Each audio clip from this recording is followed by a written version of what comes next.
ఓ పక్క ప్రపంచంలో శాంతిని నెలకొల్పడంలో తానే కీలక పాత్ర పోషిస్తున్నారని, కాబట్టి నోబెల్ శాంతి బహుమతికి తానే అర్హుడినని చెప్తున్న అమెరికా అధ్యక్షుడు డొనాల్డ్ ట్రంప్ ప్రపంచ దేశాలపై టారిఫ్ బాంబులు వేధిస్తూ వాణిజ్య యుద్ధాన్ని నడుపుతున్నారు.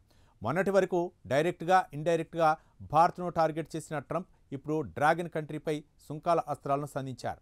చైనా నుంచి దిగుమతయ్యే వస్తువులపై ఎక్స్ట్రా 100% సుంకాలు విధిస్తున్నట్లు డొనాల్డ్ ట్రంప్ సంచలన ప్రకటన చేశారు. అంతేకాకుండా చైనా అధ్యక్షుడు జిన్పింగ్తో జరగాల్సిన కీలక సమావేశాన్ని రద్దు చేసుకుంటారని తీవ్ర హెచ్చరికలు జారీ చేశారు. ఈ పరిణామంతో ప్రపంచ మార్కెట్లో ఒక్కసారిగా ఆందోళన నెలకొంటే అమెరికా, చైనా మధ్య వాణిజ్య యుద్ధం మరోసారి తీవ్ర రూపం దాల్చింది. అయితే ట్రంప్ ఇంత ప్రతీకార చర్యలకు దిగడానికి వెనుక స్ట్రాంగ్ రీజనే ఉంది. రేర్ ఎర్త్ ఖనిజాల ఎగుమతిపై చైనా ఆంక్షలతోనే ట్రంప్ ఈ ప్రతీకార చర్యలకు దిగారు. అయితే రేర్ ఎర్త్ ఖనిజాల ఎగుమతులపై చైనా ఆంక్షలు విధించడాన్ని ట్రంప్ తీవ్రంగా ప్రకటించారు. చైనా చర్యలు తీవ్రమైన దూకుడుగా అభివర్ణించిన ఆయన నవంబర్ 1 నుంచి కొత్త టారిఫ్లు అమల్లోకి వస్తాయని స్పష్టం చేశారు. చైనా ఇలాంటి చర్య తీసుకుంటుందని నమ్మటం అసాధ్యం, కానీ వారు చేశారని ఆయన వ్యాఖ్యానించారు.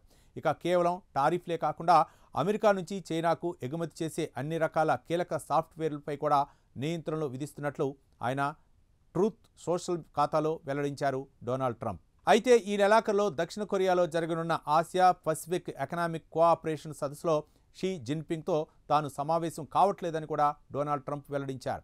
2 వారాల్లో చైనా అధ్యక్షుని కలవాల్సి ఉందని, కానీ ఇప్పుడు ఆ సమావేశానికి వెళ్లడానికి కారణమే కనిపించడం లేదని ట్రంప్ పేర్కొన్నారు. అయితే ట్రంప్ మళ్లీ అధికారంలోకి వచ్చిన తర్వాత ఇరు దేశాధినేతల మధ్య జరగాల్సిన తొలి సమావేశం ఇదే. ఇక ప్రపంచవ్యాప్తంగా స్మార్ట్ ఫోన్లు, ఎలక్ట్రిక్ వాహనాల నుంచి సైనిక పరికరాల తయారీ వరకు రేర్ ఎర్త్ ఖనిజాలు అత్యంత కీలకం. వీటి ఉత్పత్తిలో చైనా ఆధిపత్యం చెలాయిస్తోంది. ఈ నేపథ్యంలో ప్రపంచాన్ని బందీగా పట్టుకోవడానికి చైనాను అనుమతించకూడదని ట్రంప్ తన పోస్టులో పేర్కొన్నారు. మరోవైపు ట్రంప్ ప్రకటనతో అమెరికా స్టాక్ మార్కెట్లు ఒక్కసారిగా కొప్పుకులాయి. Nasdaq 3.6%, S&P 500 సూచీ 2.7% నష్టపోయాయి. ఇప్పటికే చైనా వస్తువులపై అమెరికా 30% సుంకాలు విధిస్తుండగా చైనా ప్రతిగా 10% టారిఫ్లు అమలు చేస్తోంది. తాజా నిర్ణయంతో ఇరు దేశాల మధ్య వాణిజ్య సంబంధాలు మరింత దిగజారే ప్రమాదం ఏర్పడింది.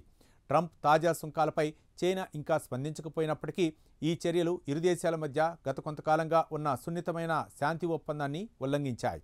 సోయాబీన్ కొనుగోళ్లపై జిన్పింగ్పై ఒత్తిడి తెస్తారని ట్రంప్ గత వారమే ప్రకటించారు. మరోవైపు అమెరికాలో తయారైన ఆ దేశం నడుపుతున్న నౌకలపై ప్రత్యేక పోర్ట్ ఫీజులు విధిస్తామని చైనా చెప్పింది. దీనికి తోడుగా చైనా కమ్యూనిస్టు పార్టీ అమెరికన్ల ఇళ్లు, వ్యాపారాల్లోకి అసురక్షిత పరికరాలను చేర్చడానికి ప్రయత్నిస్తోందని అమెరికా కమ్యూనికేషన్ పర్యవేక్షక సంస్థ పేర్కొనడం, నిషేధిత చైనీస్ వస్తువుల జాబితాలను కామర్స్ ప్లాట్ఫామ్ల నుండి తొలగించినట్లు చెప్పడం వంటి పరిణామాలు అమెరికా, డ్రాగన్ కంట్రీల మధ్య ఉద్రిక్త వాతావరణాన్ని మరింత పెంచాయి.